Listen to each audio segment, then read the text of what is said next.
that was very helpful. But then if a product is differentiated, the internet shifts the power to sellers. So this is how this five forces stuff works.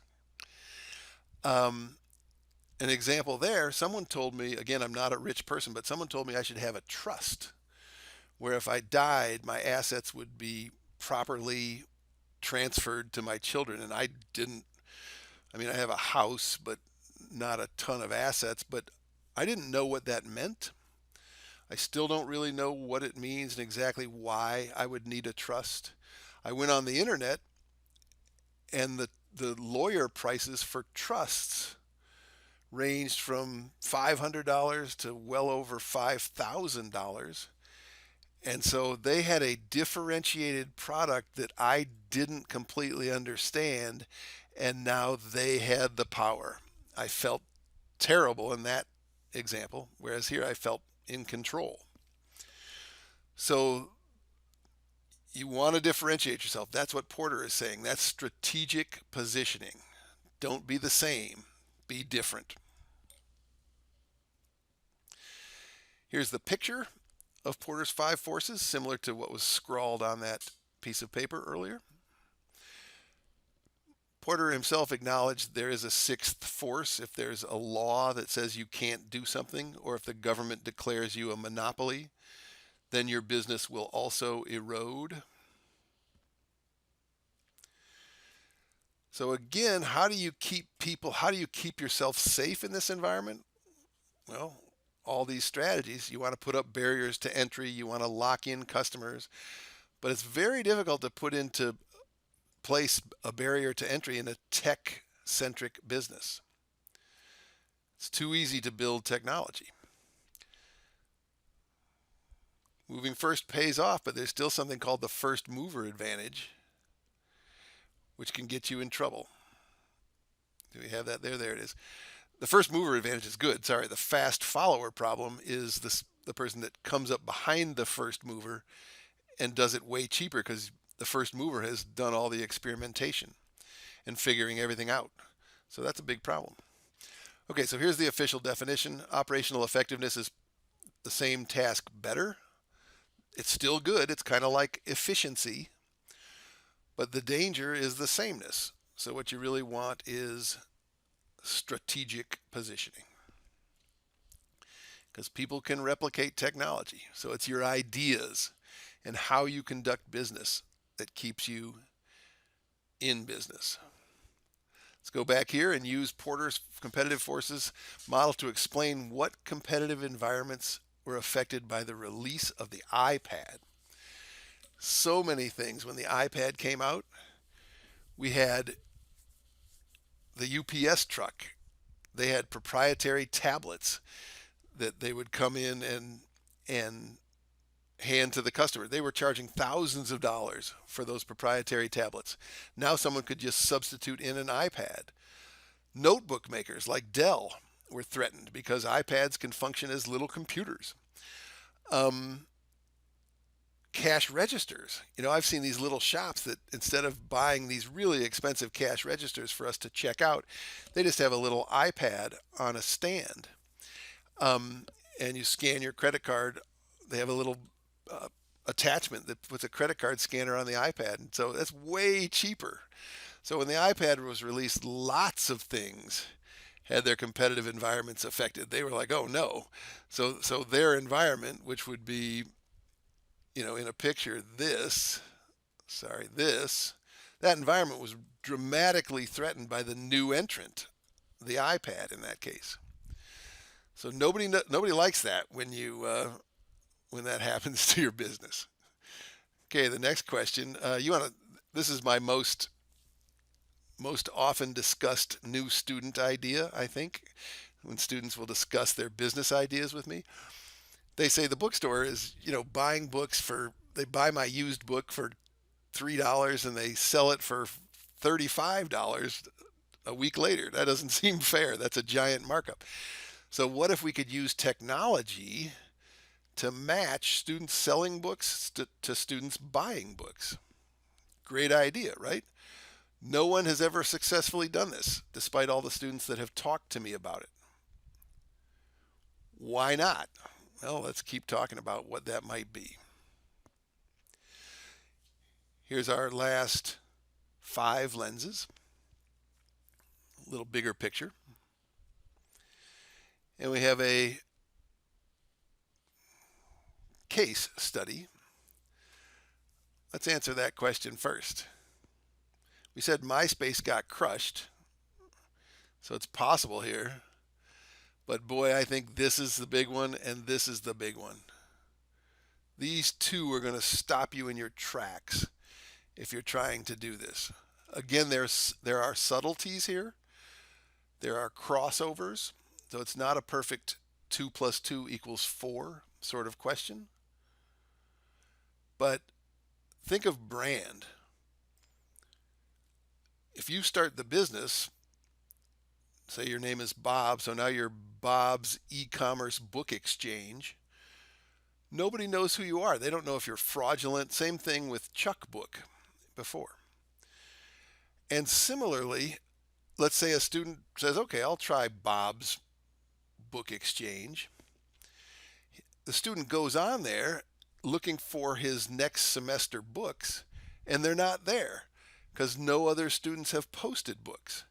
So without that critical mass, customers will be dissatisfied. If they go in and the book's not there, if you go into the campus bookstore, those books are available.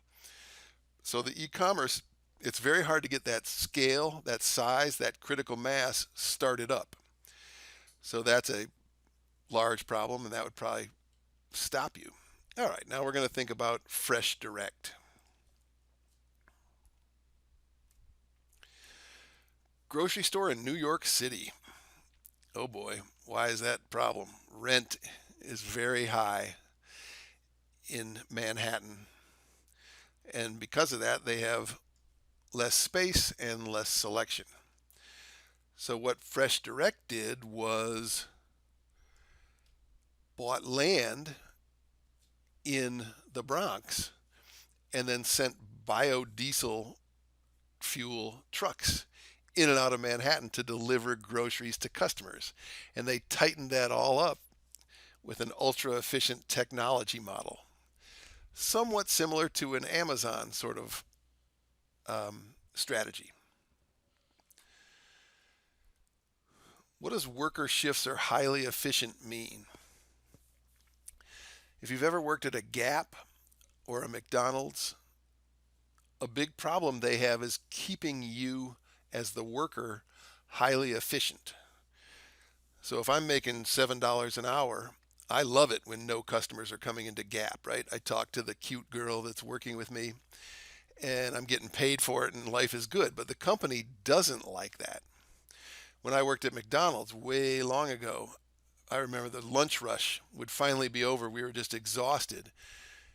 And I kind of leaned up against the counter and the manager looked at me and said, "Hey, Downing, time to lean, time to clean." And her point was she was trying to make her worker shifts efficient. Given that she was paying the workers, she wanted them to be doing stuff. I hated that, of course, but that's what it means. So how does FreshDirect do that? Well, what FreshDirect does is aggregates demand. So instead of waiting for customers to walk in, they are aggregating demand through an online internet-based ordering system. When enough orders have been placed, they put it together in the truck and send the truck into Manhattan. So it's really a genius idea, and that's why they would be more efficient.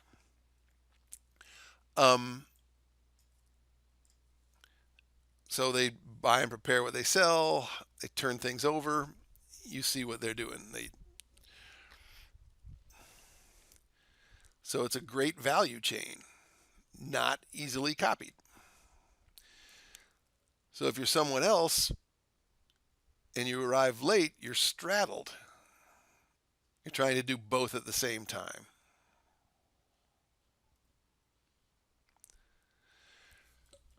Okay, lens number 3.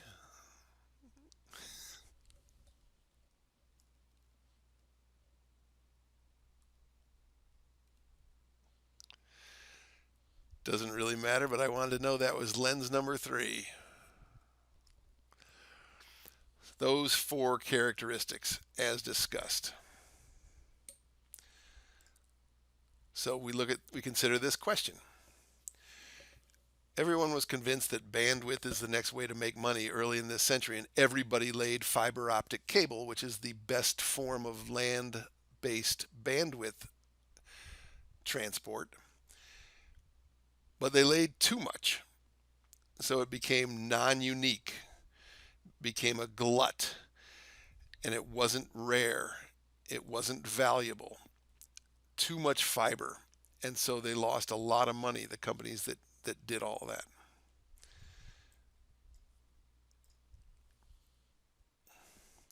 Brand, read this. I rank it as the strongest force in business. Scale, talked about it.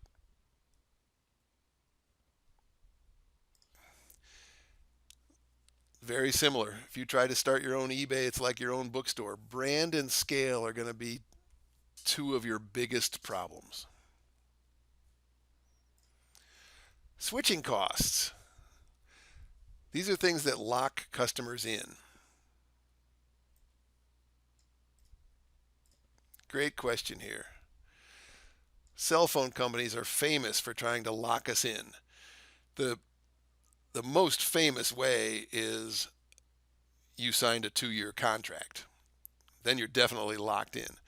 There are more subtle ways to lock in customers. We talked about a loyalty card. But cell phone companies have cheaper calls for your 5 best friends.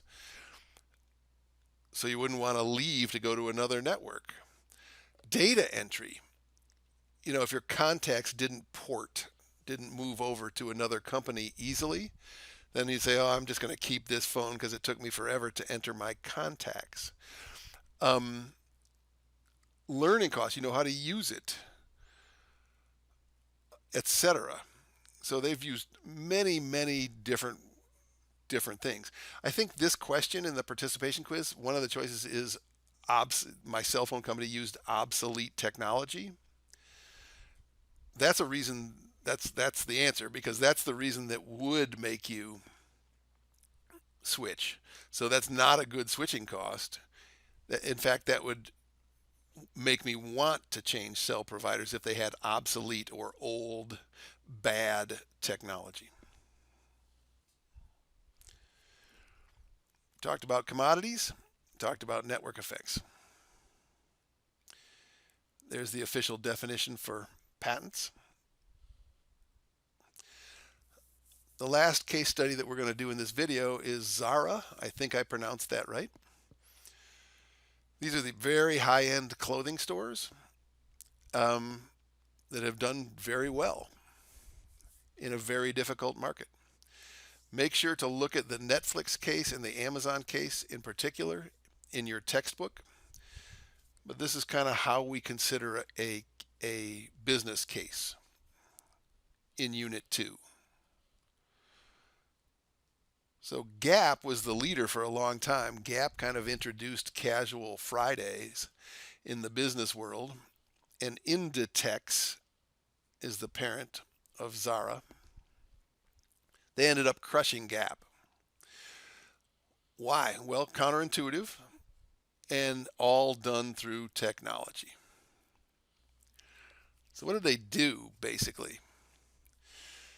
Basically, Zara intentionally runs out of fashion introductions, new product items. They never run sales. And so some of the things that we think of as being necessary, Gap would have sales all the time. Zara has said, these are not necessary and we're going to beat you. And then using technology, very critically, they made sure they knew what customers wanted. They got it to the customers very quickly, and left it there for a very short period of time, almost creating a panic sort of a feel for some of the customers that wanted to have the coolest, best fashions. It became known that they would not be available long.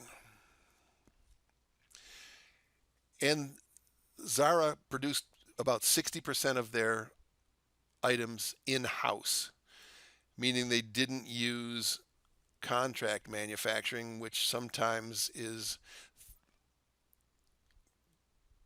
China, India, other places where the cost is low, but sometimes the conditions are unethical, and your generation in particular doesn't allow that. I admire this about your generation. You're very good with social justice, fairness, and so in many cases you will refuse to shop at a company that has, child labor, terrible conditions for their employees. Good on you. Zara does not do that at the level that other companies do. Again, this is what can happen.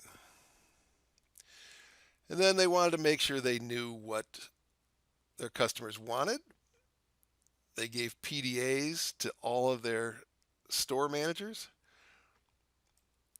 and they would say, "What do you like? What don't you like?" And they would incent these people with commissions. And then they just watched what's still on the shelf. They connected it up to the point of sale system. So it was all quickly understanding what customers wanted. Very valuable. And then they wanted more and higher quality decisions, and in particular, fashion introductions. They kept moving people around. This is critical. Look at that statistic. So they say, I want a yellow shirt with green sleeves or whatever it is. When they got that idea from their customers, the average time from that idea to being in the store is 15 days versus someone like Gap who gets a new style once or twice a season. So this becomes boring. This becomes cool and cutting edge. And again, great technology. They are vertically integrated. We know what the value chain is. Said this before. They intentionally run out of best sellers. Amazing. And they don't advertise because they don't need to. People know Zara has whatever's in the store now. Not every person in your dorm or your class or your town is going to have it because they're going to run out. So this, if I'm in a Kohl's and I see a shirt I like, I figure, if it's not the exact right price, I'll come back next week or next month. Maybe they'll run a sale. I've been kind of taught that they'll run a sale. It'll be cheaper later. Zara has taught their customers you better buy it now and it's not going on sale. And you better come back because stuff is being turned over quickly. So then if they do pick a bad introduction, like the green shirt with yellow sleeves or whatever I said, if it fails, no one likes it, they just turn over to the next one very quickly. So they're nimble. Very, very good. With all of this technology, great technology case, they're not dumping money into technology. They are less than the industry average, but they put it where they need it. Very important. Versus Prada, who thought they needed this, kind of a computer age thinking, thought they needed that. They bought all this stuff, but they didn't have it targeted to the business problems. So you got to have everything tested. You got to have everything have a purpose. And, this is a hard value chain to copy. So they're in good shape, but they still better be careful. They have physical location, rising transportation costs, etc. You always got to watch that competitive environment outlined by Michael Porter. You have to constantly be saying, what is attacking me? Really, that picture is similar to to a pandemic. I hate to say it, but we go out and we wear a mask. We've been taught this. We wash our hands. We social distance. These are terms in all of our worlds now. The same sort of thing, all these strategies companies have to practice so their business doesn't get sick. So it really is very similar. You have to be inoculated. In our case, the COVID-19 is trying to attack us, and other viruses. In this case, competitors are trying to attack them and basically kill their business. If you think of it that way, it will keep you as a business manager thinking along things like this, like moving forward. Don't sit and rest on your laurels. You have to continually evaluate what's happening in the context of your business, in your competitive environment. So they got to keep going. That is the last slide. Again, you have a participation quiz and a regular quiz for this unit. Good luck.